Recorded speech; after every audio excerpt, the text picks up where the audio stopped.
चलिए हम आज बात कर लेते हैं पप्पू यादव की। पप्पू यादव वही बिहार वाले दबंग नेता जिन्होंने अभी एक बयान दिया था कि लॉरेंस बिश्नोई की गैंग को या लॉरेंस बिश्नोई को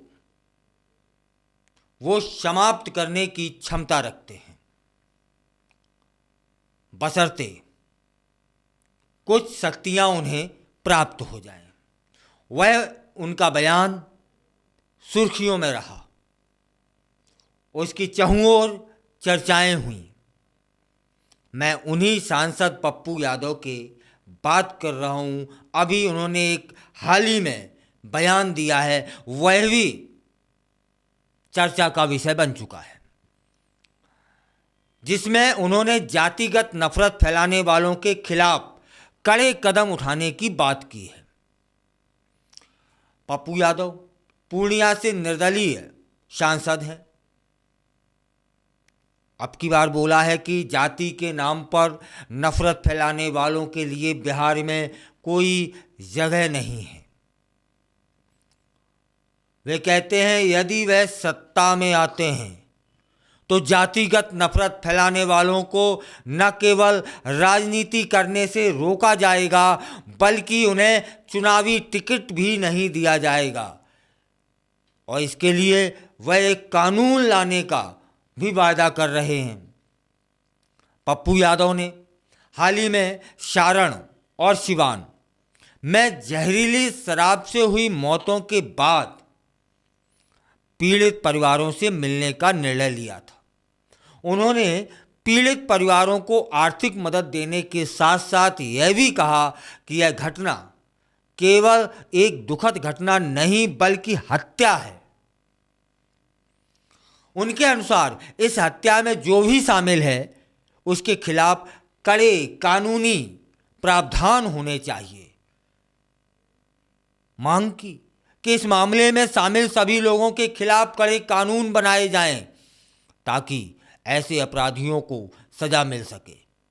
पप्पू यादव कहते हैं कि अगर वह सत्ता में आए तो जहरीली शराब बनाने और बेचने वालों को स्पीडी ट्रायल के माध्यम से आजीवन कारावास की सजा दी जाएगी। यहां पर एक महत्वपूर्ण सवाल उठता है कि जब हम जातिगत नफरत की बात करते हैं तो इसका प्रभाव समाज पर कितना गहरा होता है।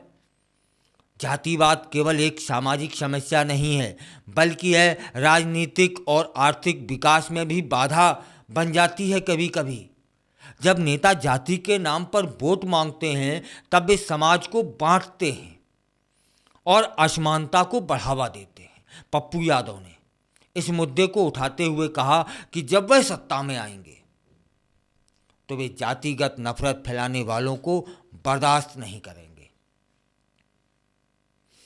चलिए आगे बढ़ते हैं। पप्पू यादव की शराब नीति पर भी उन्होंने क्या बोला, वो बोलते हैं, उन्होंने कहा कि पिछले 20 सालों में सरकार ने कई बार अपनी नीति बदली, लेकिन जहरीली शराब को लेकर कोई ठोस कानून नहीं बनाया। यह सिर्फ एक शराबबंदी का मामला नहीं है बल्कि यह गरीबों की जिंदगी से जुड़ा हुआ मुद्दा है। उन्होंने यह भी कहा कि जब चुनावों में हेलीकॉप्टर आते हैं तब सरकारों को गरीबों की मदद करने के लिए क्यों नहीं आना चाहिए। पप्पू यादव कहते हैं कि जिन नेताओं ने कहा कि लोग मरते रहते हैं उन्हें जवाब देना चाहिए कि जब बिहार में शराब चालू थी तब क्या ऐसा नहीं हो रहा था। उनके अनुसार यह मुद्दा केवल राजनीति का नहीं है बल्कि यह समाज की सुरक्षा और स्वास्थ्य का भी मामला है। बिहार की राजनीति में एक महत्वपूर्ण मोड़ आ चुका है। पप्पू यादव के अनुसार कि अगर वह सत्ता में आएंगे तो जातिगत नफरत फैलाने वालों को बर्दाश्त नहीं करेंगे और इसके लिए कानून बनाएंगे। इससे यह साफ होता है कि वे समाज में एक सकारात्मक बदलाव लाने की कोशिश कर रहे हैं। पप्पू यादव और उनके बयान, पप्पू यादव और उनकी दबंगई, पप्पू यादव और उनकी निडरता पूरे देश में चर्चित है। इससे पहले भी पप्पू यादव ने कई बार सामाजिक मुद्दों पर अपनी आवाज़ उठाई है और इस बार भी उन्होंने पीड़ित परिवारों के साथ खड़े होकर उनकी मदद करने का वायदा किया है। उनका यह कदम दर्शाता है कि वे केवल एक नेता नहीं बल्कि एक संवेदनशील व्यक्ति भी हैं और कई मामलों में देखा भी गया है, चाहे कोविड का काल रहा हो या और भी। इसमें कोई दो राह नहीं है कि पप्पू यादव व्यक्तिगत मदद करते हैं लोगों की। पप्पू यादव ने जहरीली शराब से हुई मौतों की घटना पर गहरी चिंता व्यक्त करते हुए कहा कि इससे बड़ी दुखद घटना नहीं हो सकती।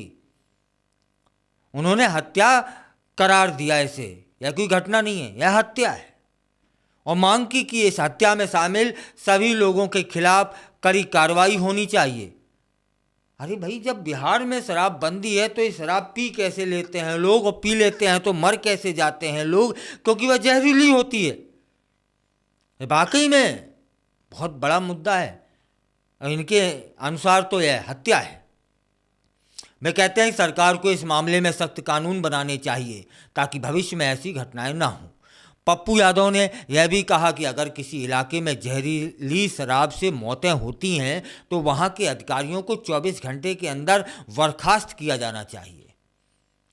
उनका कहना था कि यह समय जब सरकार को अपनी जिम्मेदारियों का एहसास होना चाहिए, वह समय है, और उन लोगों के खिलाफ कड़ी कार्रवाई करनी चाहिए जो अवैध कारोबार से जुड़े लोग हैं, अवैध कारोबार में लिप्त हैं, अवैध कारोबार से पैसे के लिए लोगों की जिंदगियों से खेल रहे हैं।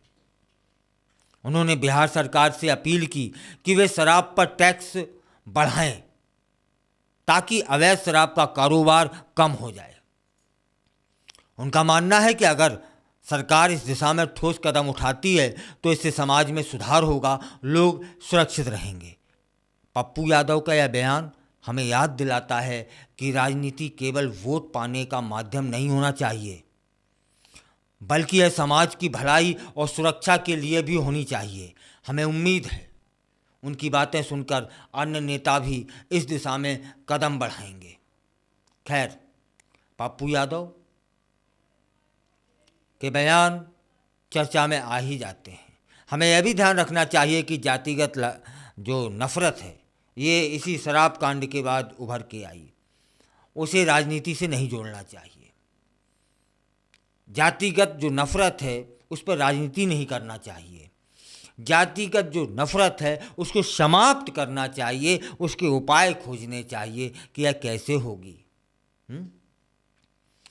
फिलहाल लॉरेंस बिश्नोई पर पप्पू यादव का बयान कि यह सब उनका जो लॉरेंस बिश्नोई का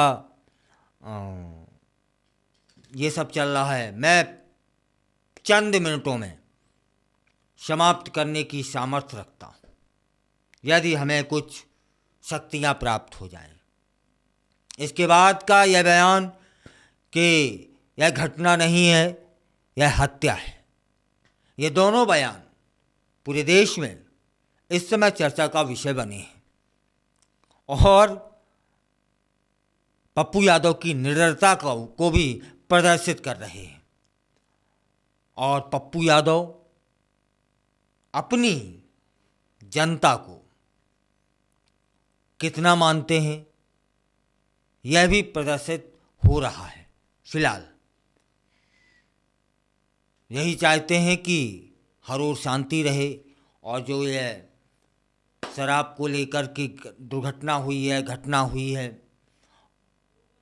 पप्पू यादव के अनुसार हत्या हुई है, तो इसकी पुनरावृत्ति ना हो। ऐसा कुछ स्थानीय प्रशासन को और सरकार को करना चाहिए, सोचना चाहिए, यही उम्मीद की जा सकती है।